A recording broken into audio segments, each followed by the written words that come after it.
नमस्कार,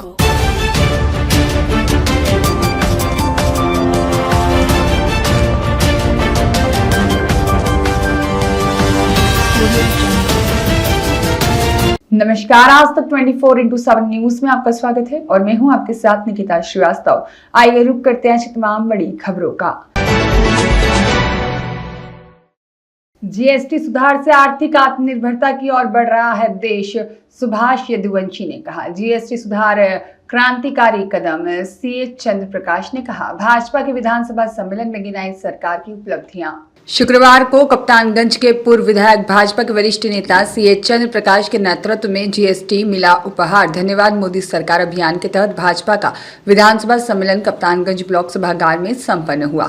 आत्मनिर्भर भारत संकल्प अभियान के तहत हुए आयोजन के मुख्य अतिथि एमएलसी सुभाष यदुवंशी ने कहा कि प्रधानमंत्री नरेंद्र मोदी के नेतृत्व में लागू किए गए जीएसटी सुधार करोड़ों भारतीयों के जीवन को आसान बनाने वाले परिवर्तनकारी कदम हैं। सरकार ने सामान्य नागरिकों पर कर का बोझ कम करते हुए किसानों को सशक्त बनाया है और विनिर्माण क्षेत्र को बढ़ावा देकर समावेशी विकास के प्रति अपनी प्रतिबद्धता दोहराई है। उन्होंने कहा कि प्रधानमंत्री मोदी के नेतृत्व में भारत तेजी से आर्थिक आत्मनिर्भरता की ओर बढ़ रहा है। पूर्व विधायक भाजपा के वरिष्ठ नेता सीए चंद्र प्रकाश ने कार्यक्रम में आए पार्टी नेताओं, कार्यकर्ताओं और स्थानीय नागरिकों का स्वागत करते हुए कहा कि जीएसटी सुधार से जनता को बहुत राहत मिल रही है। दूध, पनीर, शैंपू, साइकिल, बच्चों के सामान, जरूरी घरेलू सामान पर अब 0 या सिर्फ 5% टैक्स लग रहा है। इससे रोजमर्रा के खर्च कम होंगे। इसी तरह किसान की खेती में प्रयोग होने वाले सामान, वाहन, शिक्षा आदि सस्ते हो गए हैं। जीएसटी रिफॉर्म से मध्यम वर्ग के सालाना बचत बढ़ जाएगी। यह कदम सराहनीय है। भाजपा नेता राधेश्याम कमलापुरी, उमाशंकर यादव, जटाशंकर शुक्ला, इंजीनियर वीरेंद्र कुमार मिश्रा और सुनील पांडे आदि ने अपने विचार व्यक्त करते हुए कहा, जीएसटी रिफॉर्म से 2047 तक विकसित भारत का सपना साकार होगा। कहा कि जीएसटी रिफॉर्म प्रधानमंत्री मोदी का आम लोगों को दीपावली उपहार है। संचालन मनोज ओझा ने किया। कार्यक्रम में विनय यादव, अमित गुप्ता, ब्लॉक अध्यक्ष गौरव त्रिपाठी, राजेश कमलापुरी, गंगेश सिंह, लवकुश शुक्ल और मनोज पाठक के साथ ही बड़ी संख्या में भाजपा कार्यकर्ता, व्यापारी, जनप्रतिनिधि और आम नागरिक उपस्थित रहे।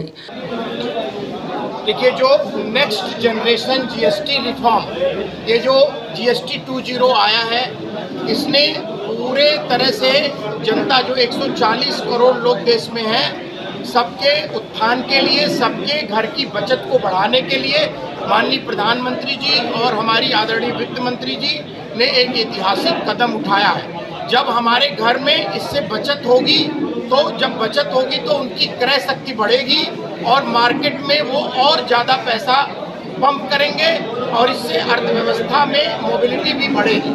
तो ये जीएसटी बहुत ऐतिहासिक है और ज़्यादातर जैसे हमारे घरेलू जो चीज़ें हैं, उन पर तो करीब 90% चीज़ों पर या तो 5% या 0 रह गया है। जो उसके बाद दूसरा स्लैब जो है वो 18% का है। इसके बाद एक आगे जिसपे 40% से ज़्यादा है वो सिन टैक्स है। उसमें जैसे लग्जरी टाइप की गाड़ियाँ थी जो 40 लाख से ऊपर हैं, या जो जैसे सिगरेट हो गया, एल्कोहल हो गया, तो ये माना जाता है कि उस पर सरकार ज़्यादा टैक्स लगा करके थोड़ा उसको कम वो करें, वो उसका प्रयास करती है। बाकी जैसे मान लीजिए कपड़े हैं, कपड़ों पर 2500 के ऊपर के जो हैं उन पर बढ़ाए, उसके नीचे घटा दिया गया है। तो सामान्य मध्य वर्ग का जो परिवार है या उससे नीचे का जो परिवार है वो ज़्यादातर 2500 के ही खरीदते हैं। कभी शादी विवाह में हो गया तो ज़्यादा खरीदते हैं। होटल जो है, जैसे मान लीजिए मध्य वर्ग में कोई घूमने गया, तो जो 7,500 रुपये से नीचे के कमरे हैं उन पर जीएसटी घटा दी गई है, उसके ऊपर वाले पैसे में। तो जनरली मध्य वर्ग के लोग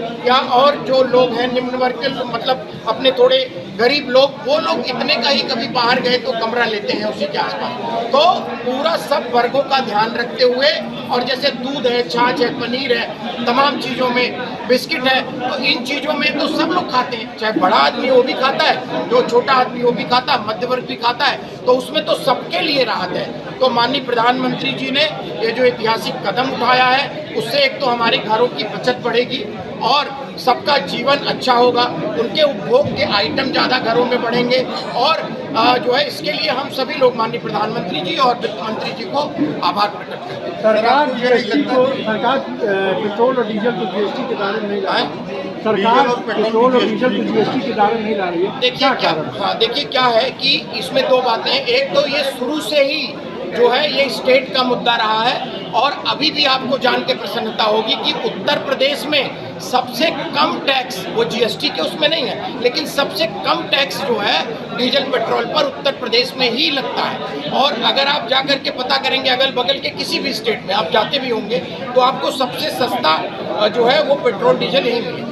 गोरखपुर के सांसद जी हैं, वो कहते हैं कि सारा सामान 50% डिस्काउंट पे मिलेगा। 3000 का अगर जैकेट है तो 1500 में मिलेगा। तो ये कहाँ मिल रहा है, इसकी जानकारी लोगों को चाहिए। नहीं, देखिए क्या है कि हमने ये सुना नहीं जो आप कह रहे हैं कि उन्होंने ऐसा, लेकिन वो बहुत ही बड़े कलाकार हैं। और देखिए कभी भी वो कोई चीज़ कहें तो वो कला जगत से हैं, तो वो क्या है ना कि कभी किसी चीज़ पे हो सकता है विपक्षियों पे कोई व्यंग कर रहे हो तो उसको उस तरह भी लेना। बाकी मैंने वो स्टेटमेंट नहीं सुना, पूरे मीडिया में चला है। ठीक है, नहीं ठीक मार्केट को लेकर क्या कहेंगे आप?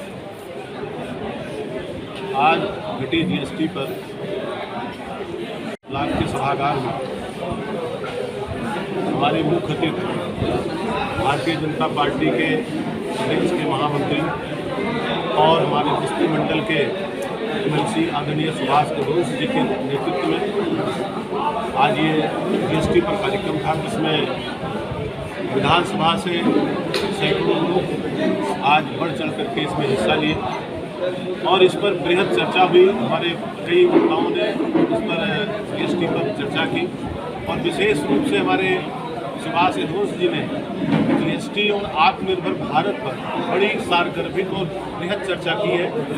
और मैं आपको भी धन्यवाद करता हूँ। आज इस कार्यक्रम में बहुत सारे हमारे क्षेत्र के लोग इस कार्यक्रम में आए और लाभान्वित हुए।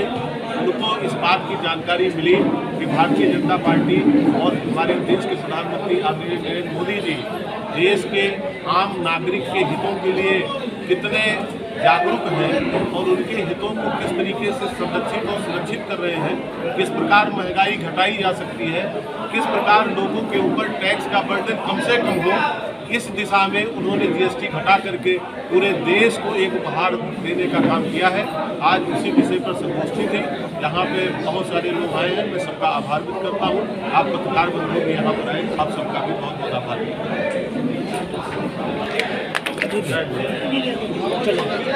शमशुल हक खान की रिपोर्ट।